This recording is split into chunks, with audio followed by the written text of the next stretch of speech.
Amén. Damos gracias a Dios por la bendición que nos da de estar aquí en esta hora. Es un privilegio poder venir a su casa como su iglesia, como su pueblo, para poder aprender de Él lo que Él tiene para nosotros el día de hoy. ¿Cuántos están alegres de estar aquí en la casa de Dios? Damos gracias a Dios por eso, gracias a los que están en línea, los que nos están viendo en alguna de nuestras sedes, los que nos verán por diferido en la televisión o nos escucharán en la radio. Damos gracias a Dios por cada una de sus vidas y por la oportunidad que nos da de estar aquí en la casa de Dios. ¿Qué tal si saludas a la persona que está a tu lado y le dices bienvenido, bienvenida? Dios tiene una palabra de Dios para ti el día de hoy. ¡Qué bendición! ¡Qué bendición! Saludamos a todas las personas que se conectan también, que están en vivo a través de Park Cities en español, en Facebook o en YouTube, o también por nuestra página web. Damos gracias al Señor. ¿Qué tal si le pedimos al Espíritu Santo que nos hable en esta hora? Amén. ¿Ha venido necesitado de una palabra de Dios? Yo lo necesito. Así que vamos a orar. Dios, gracias porque tú estás aquí. Señor, tu obra es perfecta y tus planes siempre prevalecen. En esta hora, Señor, te pido que sea tu Espíritu Santo el que nos hable a nuestra mente, a nuestro corazón. Que seas tú, Señor, causando lo que solamente tú puedes causar. El querer como el hacer por tu buena voluntad. Abre nuestra mente, disipa cualquier distracción. Toma, Señor, nuestro corazón. Pedimos que sea tu palabra la que nos hable en esta hora. En el nombre de Cristo Jesús. Amén y amén. El día de hoy estoy agradecido con Dios porque nos permite iniciar una nueva serie de sermones que le hemos titulado ¿Es Dios? Y tenemos una línea allí. Vamos a responder a 8 preguntas después del domingo de resurrección. Estaremos respondiendo a 8 preguntas que muchas personas se hacen acerca de Dios. Y lo primero que vamos a responder el día de hoy ¿es Dios real? ¿Es Dios verdaderamente un Dios real? Y quiero iniciar con una rápida mirada hacia la historia del cristianismo que revela una gran necesidad de entender que sí Dios verdaderamente existe. Hay un término teológico que se llama apologética. La apologética es la rama de nuestra fe que defiende lo que nosotros creemos.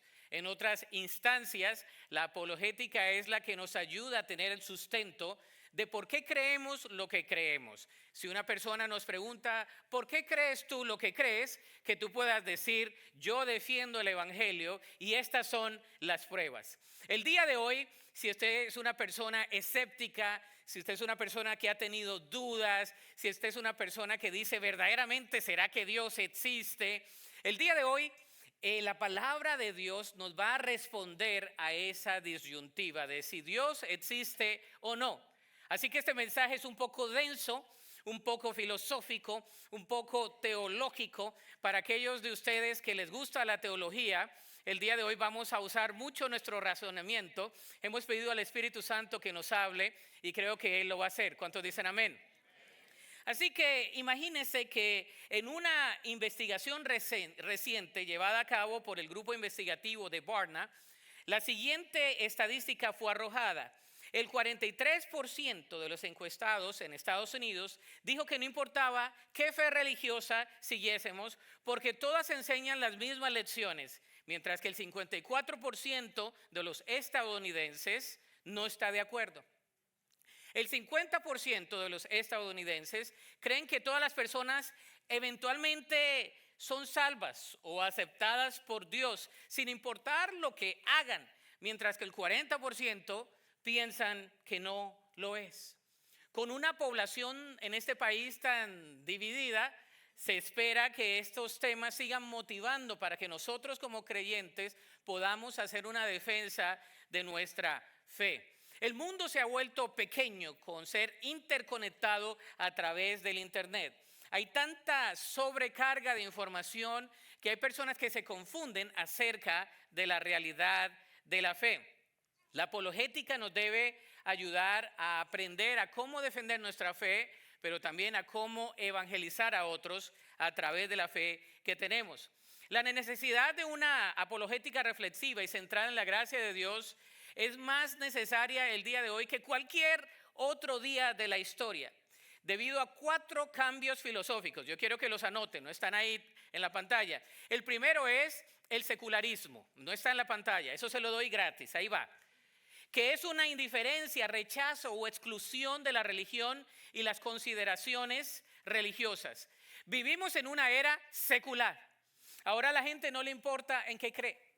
No, antes la gente era más religiosa. Ahora hay una cultura de secularismo. Lo segundo es el relativismo.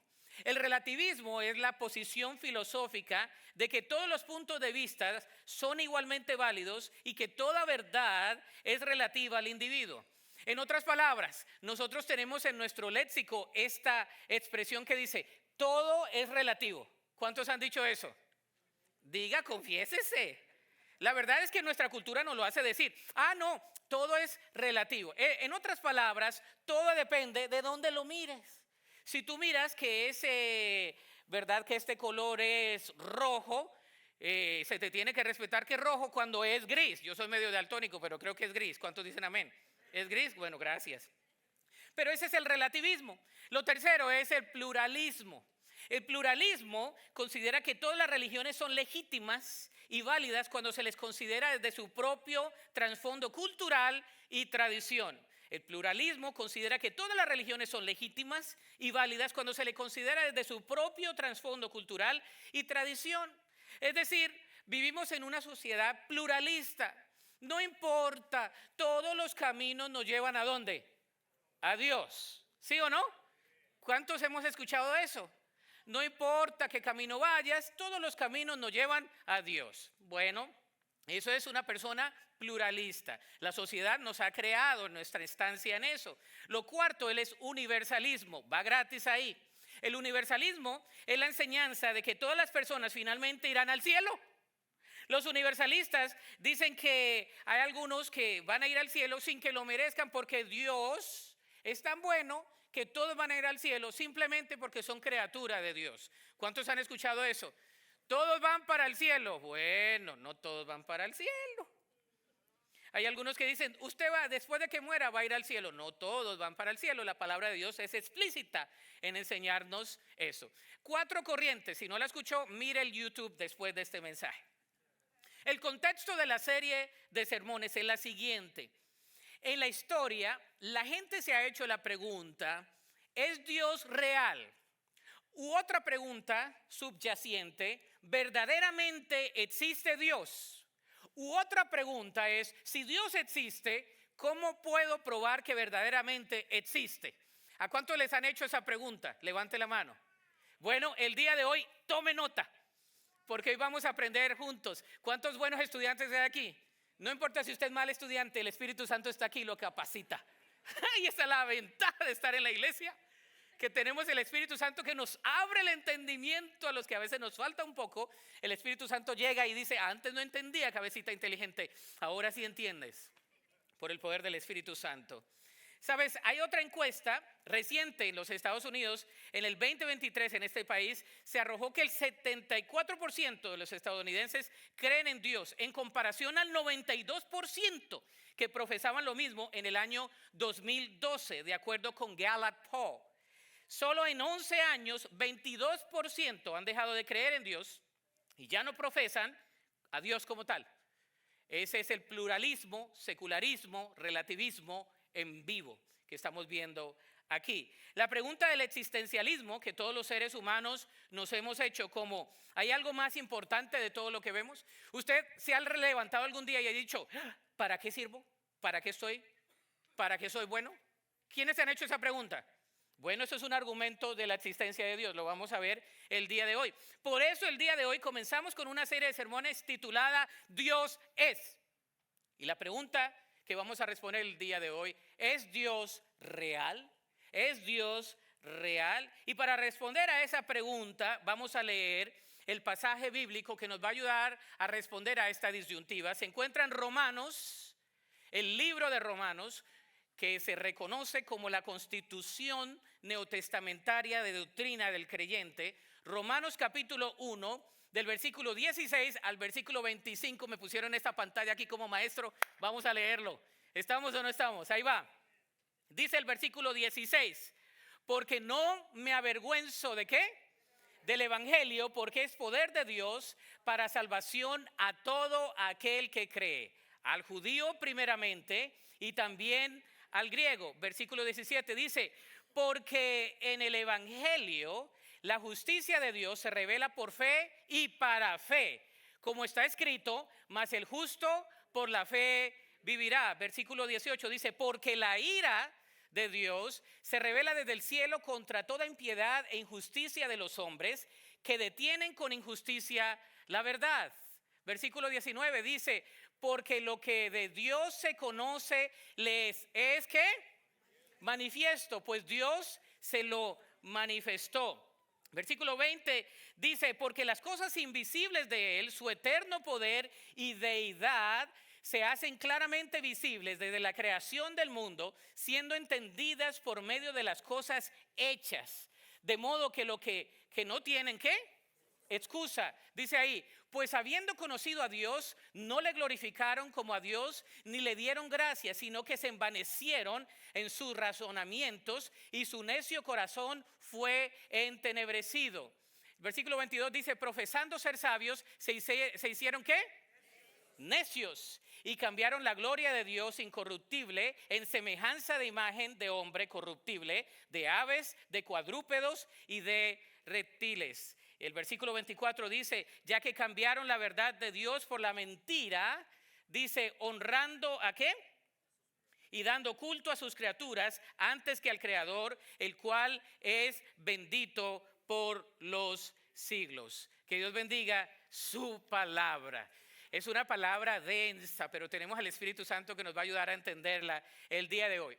Aquí el apóstol Pablo comienza a presentar la causa por la cual está escribiendo este libro a los romanos, iglesias en la provincia de Roma y alrededor. Nuevos creyentes, algunos, la mayoría gentiles, es decir, no judíos, y algunos prosélitos, es decir, israelitas que habían conocido el evangelio y que eran judaizantes, seguían el judaísmo, pero ahora estaban aprendiendo el evangelio de la gracia de Dios. 2000 años después seguimos hablando de la sana doctrina de la gracia de Dios. Y comienza el apóstol Pablo a hacer una homilía, una defensa, diciendo de por qué no se avergüenza del evangelio. Lo primero que dice, no me avergüenzo del evangelio porque es ¿qué? Porque es ¿qué? Poder de Dios. Pablo no tiene ningún temor de que el evangelio no pueda ser suficiente para responder al pluralismo, a la idolatría, a la cosmovisión de aquel entonces. Déjeme decirle que la cosmovisión, es decir, el contexto de Pablo, era un contexto también pluralista. Era un contexto donde había muchas religiones. Acuérdese que estaban bajo el imperio romano y adoraban a las diosas, a los dioses, a las deidades. Había de todo tipo de pluralismo, había relativismo también. Así que la historia no ha cambiado mucho, ¿verdad? No ha cambiado mucho. Y por eso él hace un desglose en los siguientes versículos en el desarrollo de argumentos para probar la existencia de Dios. El evangelio es poderoso. Y él va a argumentar por qué. De modo que al estudiar esta porción bíblica, analizaremos la siguiente pregunta. ¿Es Dios real? A.W. Tozer dijo lo siguiente. Lo que nos viene a la mente cuando pensamos en Dios es lo más importante de nosotros. Lo que nos viene a la mente cuando pensamos en Dios es lo más importante de nosotros. Es lo que nos ayuda a nuestra cosmovisión, en cómo vemos el cosmos, cómo vemos nuestro mundo. En este primer capítulo a los romanos se exponen algunos argumentos que apoyan la veracidad sobre la existencia de Dios. De modo que vamos a ver 3 razones que apoyan la existencia de Dios. ¿Estamos listos? 3 razones. Póngase el cinturón porque vamos con todo. La primera razón es la justicia real. La justicia real. Versículos 16 al 18 del capítulo 1 de Romanos. Dice el versículo 16, porque no me avergüenzo ¿de qué? Del evangelio, porque es poder de Dios para salvación a todo aquel que cree, al judío primeramente y también al griego. Recordemos que Jesús vino bajo el contexto judío. Él vino, nació ¿en dónde? En Belén. ¿Y creció en dónde? En Nazaret. Vimos a un hermano el día de hoy que nos habló de Nazaret, lo tuvimos en la escuela dominical de Nazaret, ¿verdad? El Cristo que nosotros creemos fue un Cristo que creció, que habitó en el pueblo judío. La salvación viene a través del mensaje de Jesús. Y el apóstol habla de este mensaje, de la gracia de Dios, de la buena noticia, de la nueva noticia. Lo primero que dice es el propósito de Dios, que es la salvación. Lo segundo es el poder de Dios y el plan de Dios, que es para todo aquel que cree. Y es lo que la palabra de Dios nos dice. La justicia es real porque la santidad de Dios es real. Tenemos que hablar de la santidad de Dios. El versículo 16, si usted ve la santidad de Dios, en el versículo 17 dice, porque en el evangelio, la justicia de Dios, ¿qué dice aquí? Se revela por fe y para fe, como está escrito, mas el justo por la fe vivirá. Aquí nos habla de la justicia de Dios. La muerte de Cristo es prueba final del desagrado de Dios con la humanidad. Cristo tuvo que morir para pagar por la injusticia del pecado de cada uno de nosotros. Dice que la justicia de Dios se reveló por fe y para fe. ¿A través de quién? De Cristo Jesús, el cual su justicia fue manifiesta, dice la palabra de Dios. En su muerte, Jesús, la justicia de Dios, se vuelve misericordia salvadora extendida para toda la humanidad. Jesús muere para que tú y yo seamos llamados justos a través de Él. Amén. Dios es un Dios justo, pero Dios también es un Dios santo. Y Dios es un ser apartado. Y no podemos ir al cielo sin ir a través de Jesús. La justicia de Dios se manifestó a través de Jesús. Segundo es la moralidad humana, bajo este inciso del primero. El primer punto, la moralidad humana. Dice el versículo 18, porque la ira de Dios se revela desde el cielo contra toda impiedad e injusticia de los hombres que detienen con injusticia la verdad. Todo hombre y mujer sobre la faz de la tierra tiene un sentido de moralidad. Usted le puede preguntar a un ser humano en la China si esto es injusto o no es injusto y le va a decir que sí. Es decir, hay un sentido de moralidad en todo ser humano. Todo ser humano tiene un sentido de moralidad. Y por eso en ese sentido de moralidad es que nosotros podemos reconocer que Dios es real. Porque Dios nos pone esa moralidad a cada uno de nosotros. En este contexto, la Biblia no fue escrita para defender si Dios existía o no. Sabía que la iglesia de Cristo ha tenido problemas con defender la fe porque mucha gente le pregunta si Dios es real o no. La Biblia no está escrita para defender si Dios es real o no. La Biblia está escrita en una comunidad de muchos dioses, politeísta. Y entonces la Biblia lo que está escrita es para defender que el Dios que nosotros servimos es el Dios verdadero. Amén. Que el Dios que nosotros servimos es el Dios real. Hay muchos dioses. La Biblia no viene a defender la existencia de Dios, sino a mostrar de que Dios envió a su Hijo, el unigénito Hijo del Padre, para que nosotros pudiésemos ser la justicia de Dios a través de Él. Y la Biblia está escrita no para defender que hay un Dios, sino para defender que el Dios que nosotros creemos es el Dios real. El Dios que nosotros creemos es el Dios real. ¿Sabes? Todos tenemos un tipo de moralidad. Hasta la persona más mala que usted se le venga a la mente, la persona más mala, tiene un sentido de moralidad. Se va a sentir mal porque hay una moralidad puesta en su corazón. Y hay aquí un primer argumento. Ahí van los argumentos. Le voy a dar 8 el día de hoy. El primero es el argumento moral. La existencia de valores y deberes morales objetivos apunta a un legislador moral a quien identificamos como Dios. Aquí va este argumento. La moralidad, la existencia de valores y deberes morales objetivos apunta a un legislador moral. Alguien nos tuvo que haber dado esa moralidad, a quien identificamos nosotros como ¿quién? Como Dios. Esa moralidad fue puesta ¿por quién? Por Dios. Hasta la persona que dice no creer en Dios tiene moralidad. ¿No? Si usted va por la calle y usted maltrata a un perro o algo así, viene una persona y le dice no seas malo. ¿Hay un sentido de qué? De moralidad. Esa moralidad fue puesta por Dios. Ese es el argumento moral. Ahí va un argumento que defiende la existencia de Dios. Todo hombre y mujer tiene moralidad.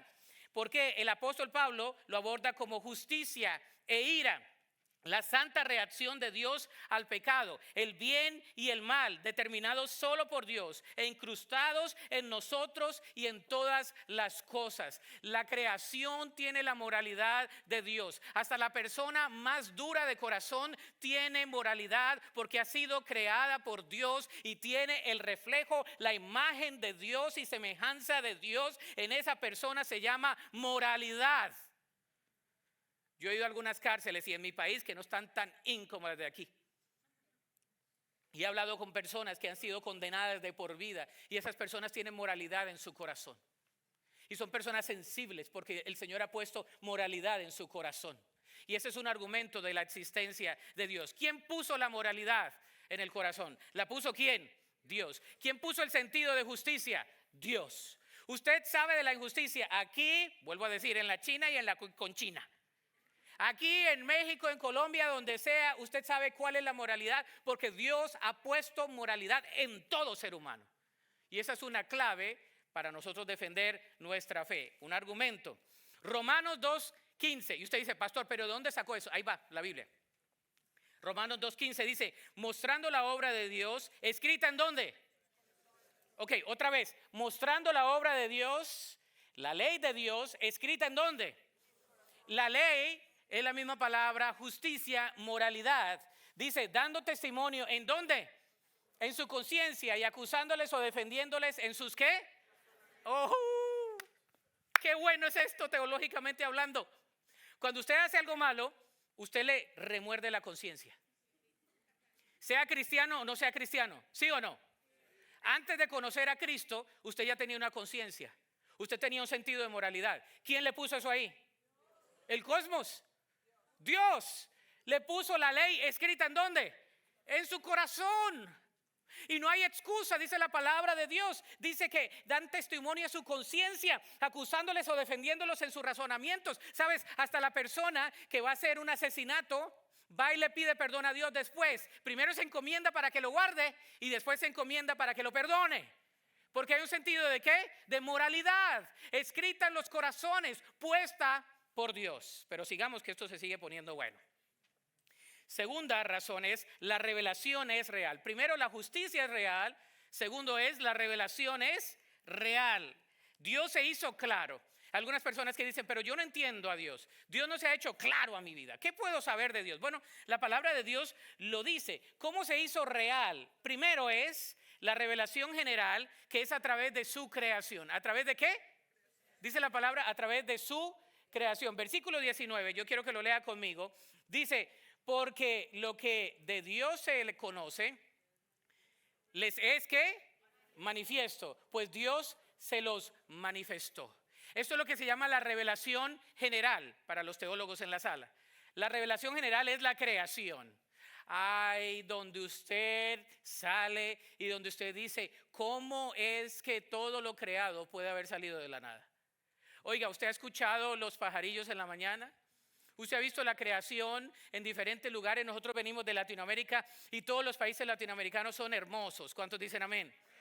De México para arriba hay una diversidad cultural, hay una topografía, hay montañas, valles, todo. Y usted dice, wow, la creación emana a un creador. Nos lleva a un creador. ¿Por qué cree que todo mundo quiere adorar? Hemos sido creados para adorar. Los antiguos adoraban el sol, la luna, las estrellas, el mar, la tierra. ¿Por qué? Porque estamos creados para adorar. Necesitamos adorar a alguien. El Señor ha puesto la ley escrita en nuestro corazón. Hemos sido creados para buscar al Creador. La creación misma dice, alaba al Creador. En la mañana, cuando los pajaritos están haciendo sus cantaditos ricos, si usted no tiene ningún pajarito, perdón, pero hay de repente pajaritos que vienen, ¿verdad? Quizás el pajarito que está al lado de su esposo con el ronquido es el único, ¿verdad? Eso también es creación de Dios. Dígale, Señor, gracias por esta creación que me has dado al lado. Si usted vive sola, ay, qué bueno que no se tiene que preocupar. Pero la verdad es que todos los sonidos nos invitan, nos provocan ir al Creador de todo lo que existe. Amén. Todo lo que existe, el arco iris, ahora se le da otra connotación, es creado por Dios. Mañana vamos a tener un eclipse, ¿verdad? Y mucha gente tiene algunas distorsiones de lo que es. Eso es creación de Dios. Usted póngase los lentes y mire el eclipse. Y si se va con Cristo, pues se va con Cristo. No creo que el mundo se acabe mañana, hermanos. Pague las cosas. Leí sí, hay tanta tergiversación. En serio. He leído que va a venir el eclipse que se acaba. A una persona la entrevistaron, todo está en el YouTube y en el Google. Dice, yo no estoy pagando este mes porque ¿para qué me voy a ahorrar el dinero? Porque el mundo se va a acabar pasado mañana. Va a pagar con intereses. El otro domingo lo veo aquí. Póngase los lentes y clame al Señor. Dígale, los cielos proclaman la gloria de Dios y el firmamento, las estrellas, el sol, la luna, es creación del Señor. Esa es la revelación general. Yo he estado en las Amazonas con grupos étnicos que no tienen ningún sentido de la Trinidad, Padre, Hijo y Espíritu Santo. Nosotros somos occidentales, hemos sido conquistados, ¿verdad?, por España en América Latina, y se nos ha traído el cristianismo con la conquista. Hasta el que no crea en María, José, en Jesús ha escuchado. Pero cuando usted va con una etnia que no ha escuchado eso, la revelación general es la que nos ayuda. Los cielos, ustedes alaban a alguien, nosotros tenemos al Dios verdadero que creó todo, y la gente comienza a escuchar, porque la revelación nos ayuda, nos lleva al Señor a través de su creación. Eso se llama el argumento cosmológico. El argumento cosmológico, la ley de la causa y el efecto. Es decir, ningún efecto puede ser producido sin una causa. Aquí hay muchos estudiantes, les estoy enseñando cómo defender la fe. Todo efecto debe tener una causa. Todo efecto debe tener una causa.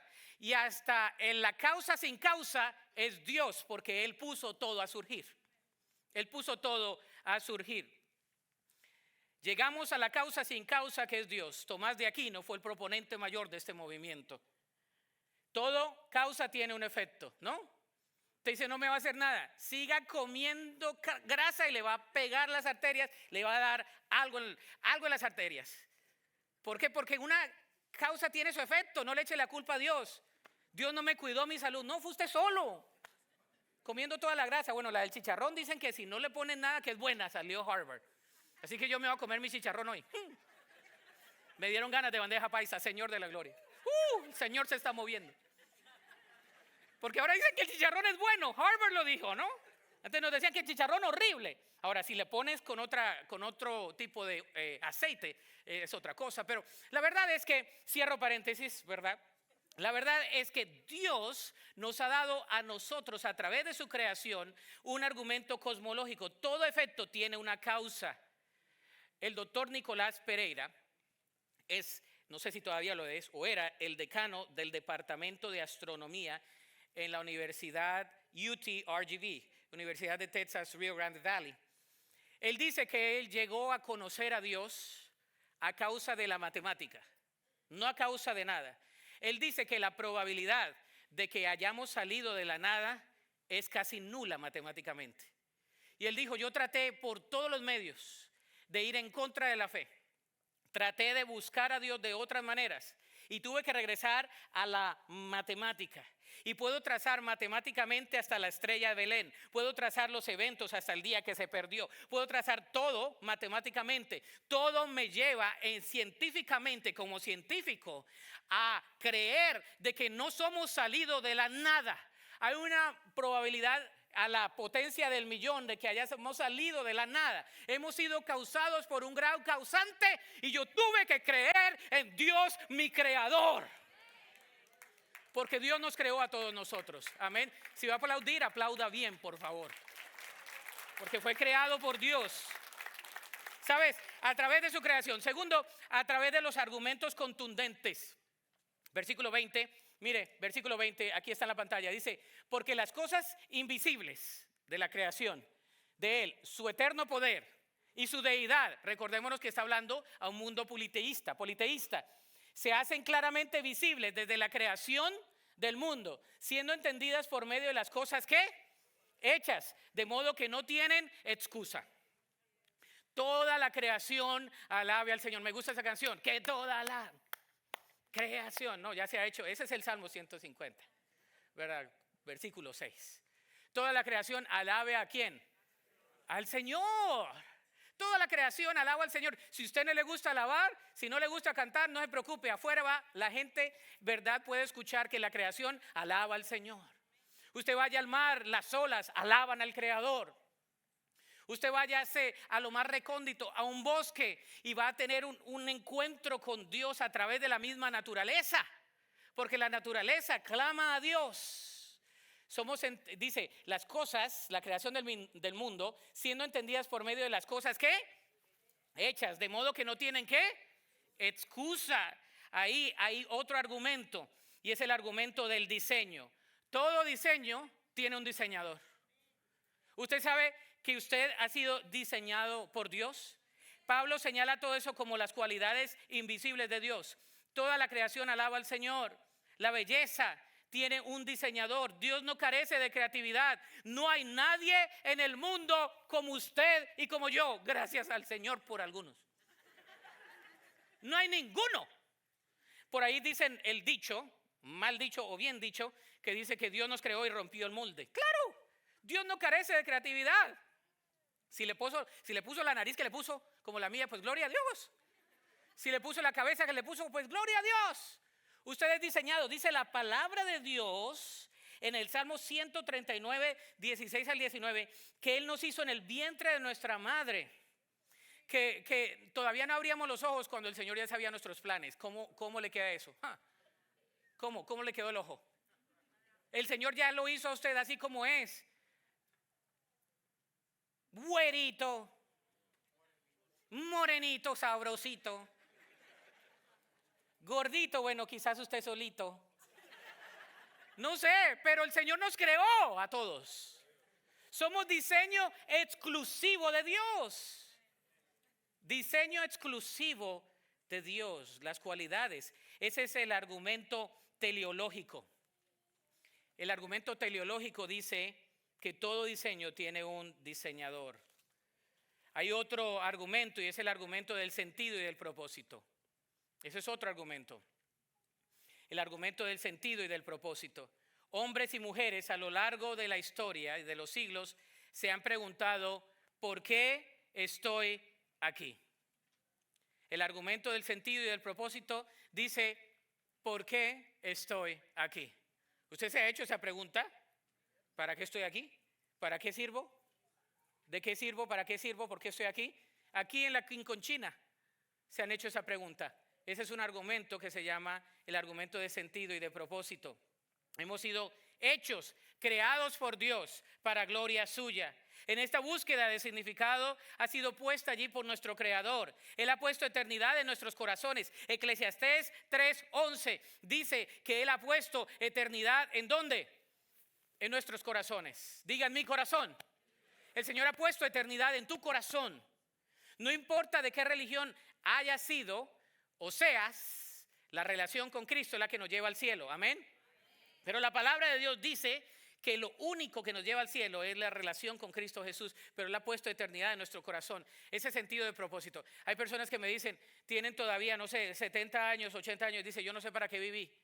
Le digo yo, pues viviste porque fuiste creado por Dios para gloria suya. Para cumplir un propósito, para alabarle a Él, para glorificarle a Él, para agradecerle a Él. Ese es el argumento del sentido y del propósito. ¿Usted se ha hecho esa pregunta? ¿Para qué soy bueno? ¿Para qué existo? ¿Para qué soy? No se está volviendo loco, hermanos. Esa pregunta la tiene todo el mundo. Porque Dios la ha puesto en el corazón. Amén. Ese es un argumento que nos indica que hay un creador. También hay un argumento de las reflexiones filosóficas.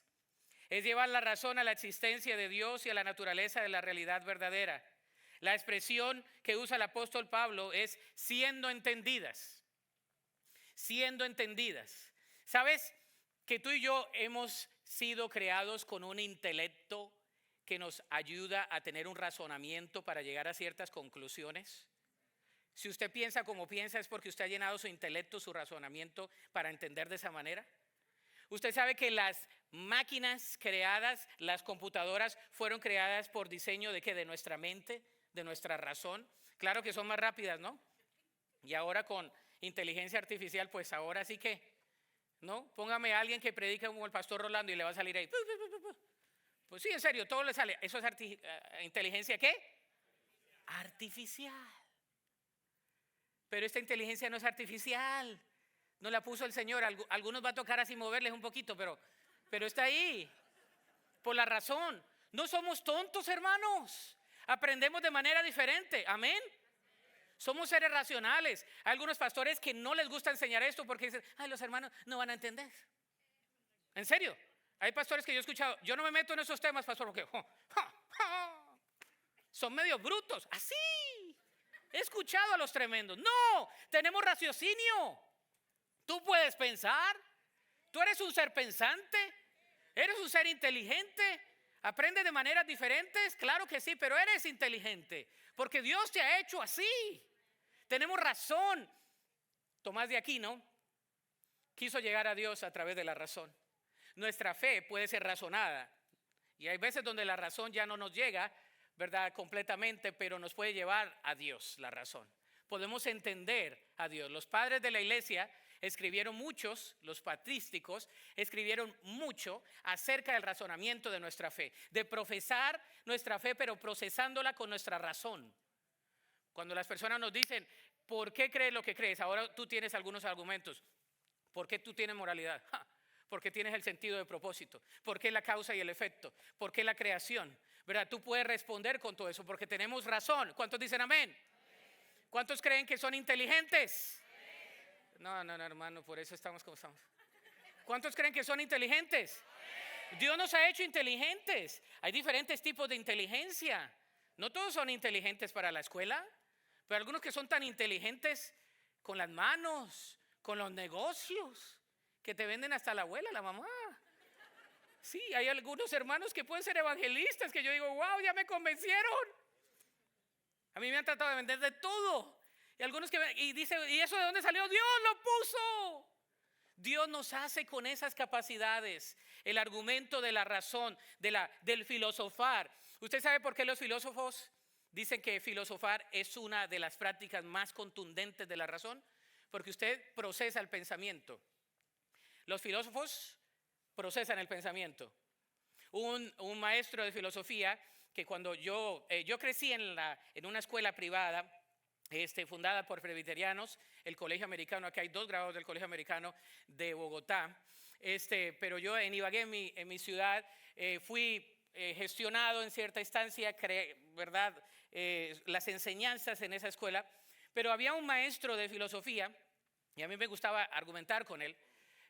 Porque a mí siempre me ha gustado leer, yo era el tipo inquisitivo. Yo fui el nerdo sin parecer nerdo. Yo nunca así horrible, no. Ni con los, no. Pero a mí me gustaba siempre razonar. Yo iba a la escuela con un cuadernito nada más y un lápiz, no me gustaba, nunca me ha gustado cargar nada, por eso dejo todo en todo lugar. Yo era ese tipo de estudiante, pero me gustaba cuestionar. Y cuando él supo que yo me iba a ser pastor, me dijo, qué desperdicio en el cerebro, porque él esperaba que yo fuera algo más. Y yo le dije, no, al contrario, va a ser un cerebro que va a producir mucho, ¿verdad? Para la vida cristiana. Y después de algunos años hace algunos años me mandó un correo electrónico. Y me dice, Rolando, soy un fan tuyo. Te busqué después de muchos años, me encontró que era pastor en McAllen en aquel entonces, y dice, y escucho tus sermones. Me dice, mi razón me dice que tu Dios sí existe. Perdóname por haberte dicho lo que te dije. Te pido perdón. Todavía se me hacen agua los ojos. Porque tu Dios sí existe. Mi razonamiento y mi experiencia me llevaron a eso. Tercero, la redención es real. Uno de los argumentos más grandes para creer en la existencia de Dios es que su redención es real a través de Jesús. Hay 2 argumentos hacia ello. El argumento de las vidas transformadas. Y aquí es donde va. El argumento de las vidas transformadas. Los testimonios de personas cuyas vidas han sido transformadas a través de la fe en Dios y el poder de Cristo. Tenemos más de 2000 años que por fe personas han sido transformadas. Han tratado de quemar todos los tratados o documentos bíblicos. Han tratado de aniquilar la religión cristiana. Han tratado de que la Biblia no fuera enseñada directamente. Han tratado de todo. Pero déjame decirte, si los otros argumentos no fueron convincentes para ti, el argumento de las vidas transformadas. Las personas que dicen, yo no sé, pero cuando yo conocí a Jesús, lo que yo sé es que yo era ciego y ahora tengo la vista. Lo que yo sé es que antes yo no podía con esta adicción y ahora el Señor a través de Jesús me ha roto con todas esas adicciones. Yo no sé cómo mi matrimonio, yo no sé cómo mi vida, pero el argumento de las vidas transformadas por el poder de Dios es un argumento de nuestra fe. Si una persona te dice, ¿y tú por qué crees? Oh, hay millones de personas que han sido transformadas por el poder del evangelio. En toda lengua, en toda tribu, en toda raza, en toda nación, hay personas que se han convertido a ser seguidores de Cristo por la gracia de Dios. Uno de los viajes misioneros más lindos, aplauda para el Señor. Uno de los viajes misioneros más lindos que yo he tenido es a la nación de la India. La India tiene una sobrepoblación y fuimos al área de Bihar, que está en el norte de la India, y fuimos a ver, supuestamente es que evaluar los movimientos de iglesias en casa para ver si las generaciones que venían eran buenas generaciones, si habían guardado el evangelio fidedignamente. Y nos dimos cuenta que el poder del evangelio es grande, ¿no? El evangelio es poder ¿de quién? De Dios. Nosotros no salvaguardamos la Biblia. La palabra de Dios se respalda por sí misma. Amén. Y yo me di cuenta de que en esos momentos fuimos a compartir el evangelio. Estaba compartiendo el evangelio y me estaban traduciendo. Y yo no entendía ni papas de lo que me estaban traduciendo, pero me estaban traduciendo en esos momentos en inglés a su lengua. En ese lugar era una tribu y me estaban traduciendo. Y yo estaba predicando el evangelio. Y de repente ese muchacho me dice, yo quiero recibir a Jesús. Yo no lo podía creer. Un indio, porque hindú es la religión, un indio es el término. Yo siempre corrijo eso. Un indio vino a los pies de Cristo y dice, yo no sé, pero tu Dios es más grande que mis dioses. Y yo no puedo entenderlo, pero ahora yo siento que yo tengo que seguir a tu Dios. Recibió a Cristo en su corazón. Y en esos momentos dice, yo quiero ser bautizado. Yo no lo podía bautizar porque de acuerdo al río donde estaban ahí, en el río pasaba. Y hay una foto, no la traje, pero hay una foto que yo tengo, donde viene una ofrenda de flores para un muerto, porque ponen a los muertos en el río, en el mismo río. No le voy a decir cuál por cuestiones de seguridad, pero en ese mismo río venía una ofrenda de flores para un muerto. Y un hermano que había recibido a Cristo hace pocos meses en ese lugar, yo no podía como extranjero hacerlo en eso porque, verdad, me podía linchar. Pero en esos momentos ese hermano va y dice, voy a ir y dice, yo quiero, no puedes ir pastor, pero yo voy y lo bautizo. Tú no puedes entrar ahí. Yo soy colombiano, yo dije, ¿hay alguna manera que yo pueda ir ahí? No morí en Colombia, no voy a morir aquí. Me decía, no, pastor, no. Yo me quedé orando ese día. Cuando regresaron con esa foto, el poder de Dios, vidas transformadas. Yo no puedo decirte, si no es suficiente para ti el razonamiento, yo no puedo decirte algo. Aquí, mira, antes de predicar, el día de hoy, el hermano Gutiérrez me acaba de decir, me van a entrevistar en el hospital. Porque mi cáncer se está deshaciendo totalmente, ya se va a erradicar de mi cuerpo. Si tú no crees en Dios, ahí está, el hermano le habían dado pocos días de vida. Si tú no crees en los milagros, te puedo mostrar muchos, vidas transformadas. Aquí estuvo Amin, vidas transformadas, muchas vidas transformadas por el poder de Dios. Si tú no crees que Dios existe, nosotros somos testimonio del poder de Dios. Dios transforma. No hay religión en el mundo que tenga más adeptos y que tenga más testimonios que los seguidores de Cristo. Aquí en el Caribe, en donde sea, el evangelio es poder de Dios para salvación a todo aquel que cree. No importa dónde estemos, el nombre que es sobre todo nombre es el nombre de Jesús. Ese es el argumento de las vidas transformadas. Segundo argumento bajo la redención real, el argumento de la experiencia personal. Ese es otro. Usted dice, bueno, yo no le creo en los otros 6, pastor, o 7, pero yo no le creía. Esa era la oveja negra de la casa. El argumento de la experiencia personal son las experiencias personales con Dios. Hay personas que no dan ni un peso o ni un penny, para contextualizarlo en Estados Unidos, ni un centavo por usted.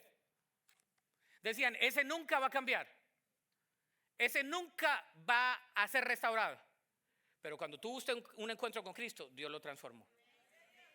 A mí me han dicho, le traigo a este muchacho porque ya no hay nada que hacer con él. Le digo, ay, qué bueno que ya no hay nada que hacer con él. Yo tampoco puedo hacer nada con él. Si usted no pudo, yo tampoco. Imagínese, yo no se lo voy a arreglar. Pero Dios sí.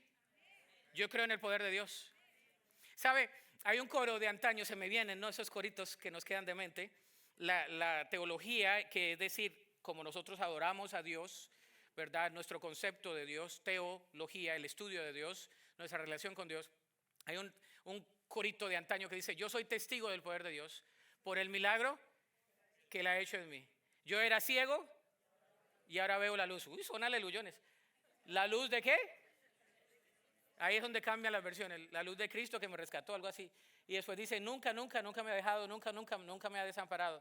En la noche oscura, en el día de prueba, Jesucristo nunca me abandonará, dice mi versión. La suya no sé, pero cuando predique ponga su ejemplo aquí. Pero ¿sabe qué? Las experiencias personales con Dios. Yo no sé. Hay personas que me han dicho, yo no sé, pastor. Yo he tenido testimonio, ya parezco viejito, pero soy joven, comencé muy joven. 18 años predicando casi todos los domingos, en los últimos 18 años. No predico casi 2 o 3 domingos al año, ya saben los que me han visto acá. Muchos años ya predicando la palabra de Dios, parece que no, ¿verdad? Y he tenido muchos testimonios de personas que me dicen, yo no creía en esto. Yo he tenido ateos, hasta el ateo que no cree en Dios, cree en Dios al final. Déjeme decirle esto, yo soy de los que cree, como muchos pastores, que casi nadie muere ateo. Yo he ido a los hospitales cuando están a punto de morirse y he orado por 3 ateos en los últimos 18 años. 3 ateos. Uno de ellos lo tuve en un programa de televisión que nosotros teníamos en la frontera por Televisa llamado Descifrando Enigmas. Yo era el conductor de ese programa por Televisa y lo que hacíamos era entrevistar a diferentes personas con diferentes tópicos y al final yo traía una reflexión de 5 minutos. Uno de ellos me pidió oración en el hospital. Al pastor que llamaron fue a Rolando Aguirre. Y cuando yo recibo la llamada de la oficina del hospital de Mission, Texas, pastor, necesita que vaya y ore por este. Yo dije, pero ¿quién se me está muriendo ahorita? Yo no sabía que alguien se estuviera muriendo en ese momento, pero hay mucho. Me dijeron, ¿es esta persona? Yo dije, wait a minute. ¿El ateo? Está pidiendo oración, el ateo. Agarré mi carro y con el favor de Dios, porque yo corro bastante, le dije, ángeles, protéjanme. Que no se me muera que no es cristiano. Que yo sepa dónde va cuando no es cristiano. No va para el cielo, yo no soy universalista. Va para el infierno. Entonces yo dije, no, me metí en mi carro. Llegué, me estacioné, ya me conocían en el hospital, ¿verdad? Es un sitio provincial, en los hospitales te conocen y todo. Me estaciono, voy y oro por el tipo. El tipo está con los ojos así. Me dice, Pastor, can you pray for me? Yo oro por él. Y al final él tenía 2 lágrimas. Yo estoy convencido que esa persona, sí murió, ese mismo día murió, esa persona recibió a Cristo. Yo no he conocido a nadie que muera ateo, no sé, hay otros que sí. En mi experiencia no, porque todos se hacen la pregunta, ¿para dónde voy? ¿Para dónde voy? ¿Sabes? El Señor nos ha cambiado a nosotros y nos ha lavado del egocentrismo a la necedad humana, nos ha transformado a nosotros. Dice la palabra de Dios, pues habiendo conocido a Dios, no le glorificaron como a Dios, ni le dieron gracias, sino que se envanecieron en sus razonamientos y en su necio corazón fue entenebrecido. Esta porción cierra con una afirmación muy simple de que nuevamente, asumiendo que existe un Dios, si no lo adoras o no le das gracias, sería una decisión bastante mala. ¿De qué más nos ha librado el Señor? De la mentira y de la idolatría. Dice el versículo 25, ya que cambiaron la verdad de Dios por la mentira, honrando y dando culto a las criaturas antes que al Creador, el cual es bendito por los siglos. El cambiar la verdad por la mentira siempre ha sido la estrategia de Satanás. Satanás siempre dijo, si ese es el Dios Si tú crees en eso, la duda, lo más real acerca de Dios que necesitas saber es que Él nos ama con un amor tan grande que envió a su Hijo Cristo a morir por nosotros. La aplicación es la siguiente. Un día me hicieron esta pregunta: si tu vida fuera condenada esta semana por ser seguidor o seguidora de Cristo, ¿cuáles serían tus cargos que vas a afrontar? ¿Cuál prueba darías esta semana de que has sido cambiado por Cristo? La Biblia dice en Hebreos 11:6, pero sin fe es ¿qué? Imposible agradar a Dios, porque es necesario que el que se acerca a Dios crea que le hay y que es galardonador de los que le buscan. Sin fe es imposible agradar ¿a quién? A Dios. Quiero terminar con unas preguntas de aplicación. Aquí va la primera. ¿Puedes creer en la existencia y en el poder de Dios? Si no lo crees, yo creo que al final de hoy lo puedes hacer. Segundo, ¿deseas cambiar tu percepción de moralidad por la moralidad de Dios? Dios quiere hacerte santo, santa, apartado para Él. Tercero, ¿deseas creerle a Dios y seguirle hoy? La conclusión es la siguiente. ¿Tienes una relación viva con un Dios real? ¿Es Dios una realidad en cada área de tu vida? ¿Tienes una relación viva con un Dios real? Ponte sobre tus pies. Yo quiero que te quede esto en mente. El día de hoy vamos a celebrar la Santa Cena. Pero antes de ello, yo quiero hacer una oración para todos los presentes. Todos los presentes. Yo no sé si tú tienes a Cristo en tu corazón, pero aquí va. Aquí va. Yo pido que todos inclinen su rostro. Todos inclinen su rostro. Si tú no estás seguro o segura de haber recibido a Cristo, repite después de mí. Y si lo has hecho pero no lo has hecho con fe, hazlo hoy con fe. Di: Señor Jesús, reconozco mi necesidad de ti. Te pido perdón por todos mis pecados. Entra a mi corazón como mi Señor y mi Salvador. Yo creo en el Evangelio como poder de Dios para salvación mía. Perdóname, sálvame, líbrame. Te amo, Dios. En Cristo Jesús. Amén.